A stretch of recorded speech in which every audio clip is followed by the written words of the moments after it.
Assalamualaikum warahmatullahi wabarakatuh. Perkenalkan, nama saya Nabila Amelia Putri dengan NPI 111-20103 dan partner saya Dinda Amalia Arrahman dengan NBI 111-20080 dari mata kuliah Hukum Administrasi Negara kelas B, dosen pengampu Bapak Edi Wahyudi SH MSI. Kami di sini akan menjelaskan tentang pengertian asas, norma, konsep, dan teori serta keputusan atas dasar diskresi dalam hukum administrasi negara.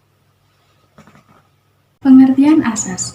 Asas dalam bahasa Belanda disebut rechtsbeginsel, dalam bahasa Inggris disebut principle, sedangkan dalam bahasa Indonesia asas dapat berarti prinsip, yang mana ialah suatu dasar atau asas kebenaran yang menjadi pokok dasar berpikir dan bertindak. Asas hukum dalam HAN diantaranya mengenai kebenaran yang fundamental, nilai-nilai, pikiran-pikiran, gagasan dasar yang umum sifatnya, yang menjadi landasan secara garis besar dalam pembentukan, penerapan, dan pengembangan ilmu HAN. Gagasan yang membimbing dalam peraturan ini dasar dari sistem HAN. Asas-asas dalam HAN seperti asas keabsahan, asas penyelenggaraan pemerintahan yang layak, asas tata kelola pemerintahan atau good governance, serta asas praduga keabsahan. Norma HAN. Norma, peraturan maupun undang-undang merupakan substansi hukum. Secara sempit, norma hukum adalah nilai yang berada dalam peraturan yang sifatnya konkret. Pada hakikatnya, norma hukum merupakan rumusan suatu pandangan objektif mengenai penilaian atau sikap yang seyogyanya dilakukan atau tidak dilakukan. Ada asas keabsahan keputusan pemerintah, sah tidaknya suatu keputusan pemerintah. Agar asas tersebut sah, maka dibuatkan norma hukum karena saling berkesinambungan. Konsep. Konsep dalam HAN. Dalam kehidupan sehari-hari, konsep diartikan sebagai pengertian.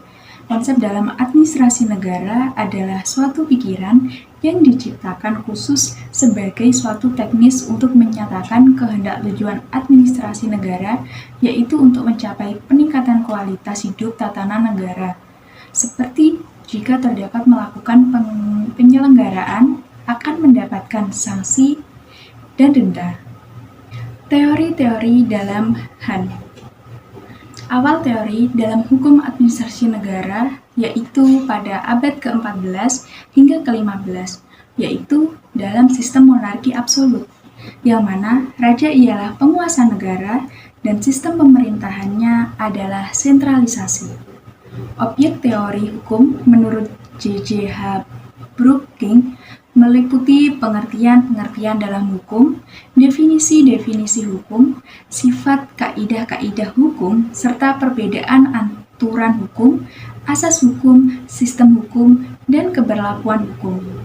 Teori hukum bersifat menganalisis dan menjelaskan tentang segala hal yang terkait dengan aspek hukum positif. Teori wewenang secara teoritis mengacu pada sumber wewenang pemerintah. Peraturan per UU meliputi keabsahan yaitu asas legalitas dalam pelaksanaan pemerintahan, atribusi, delegasi, dan mandat. Asas legalitas dalam HAN mencakup Wetmatigheid van Bestuur dan Rechtmatigheid van Bestuur. Keputusan atas dasar diskresi dalam hukum administrasi negara. Yang pertama, pengertian. Menurut Kamus Besar Bahasa Indonesia KBBI, diskresi diartikan sebagai kebebasan mengambil keputusan sendiri dalam setiap situasi yang dihadapi. Dalam Undang-Undang Pengertian Diskresi berdasarkan ketentuan Pasal 1 Angka 9 Undang-Undang Nomor 30 Tahun 2014 tentang Administrasi Pemerintahan, yakni keputusan dan atau tindakan yang ditetapkan dan atau dilakukan oleh pejabat pemerintahan untuk mengatasi persoalan konkret yang dihadapi dalam penyelenggaraan pemerintahan dalam hal peraturan perundang-undangan yang memberikan pilihan tidak mengatur, tidak lengkap, atau tidak jelas dan adanya stagnasi pemerintahan. Dalam pelaksanaannya, diskresi merupakan salah satu hak pejabat administrasi negara dalam menjalankan tugas. Tetapi pelaksanaan tugas melalui diskresi tersebut hanya dapat dilakukan oleh pejabat yang berwenang. Keputusan atau tindakan pejabat secara bahasa dapat didefinisikan dua hal yang berbeda, namun memiliki tujuan yang sama. Keputusan berkaitan dengan tindakan yang dilakukan melalui kebijakan berupa penetapan. Sedangkan tindakan dapat diartikan sebagai perlakuan secara langsung oleh pejabat tanpa melalui penetapan. Keputusan atau tindakan pejabat berupa diskresi ini tidak serta-merta bisa dilaksanakan, karena pelaksanaan diskresi harus memenuhi persyaratan tertentu sesuai dengan pasal 22 Undang-Undang Nomor 30 Tahun 2014, yaitu melancarkan penyelenggaraan pemerintahan, mengisi kekosongan hukum, memberikan kepastian hukum, dan mengatasi stagnasi pemerintahan dalam keadaan tertentu guna kemanfaatan dan kepentingan umum. Selanjutnya, discretionary power, yakni adalah yang pertama kewenangan pemerintahan atas dasar diskresi. Yang kedua, melahirkan phrase emergent, yakni kebebasan bertindak dari pejabat negara tanpa harus terikat pada undang-undang. Yang ketiga, menjadi peraturan kebijaksanaan atau perundang-undangan semu. Peraturan kebijakan yang merupakan asas diskresi adalah peraturan umum yang dikeluarkan oleh instansi pemerintahan berkenaan dengan pelaksanaan kewenangan pemerintah terhadap warga negara atau terhadap instansi pemerintah lainnya.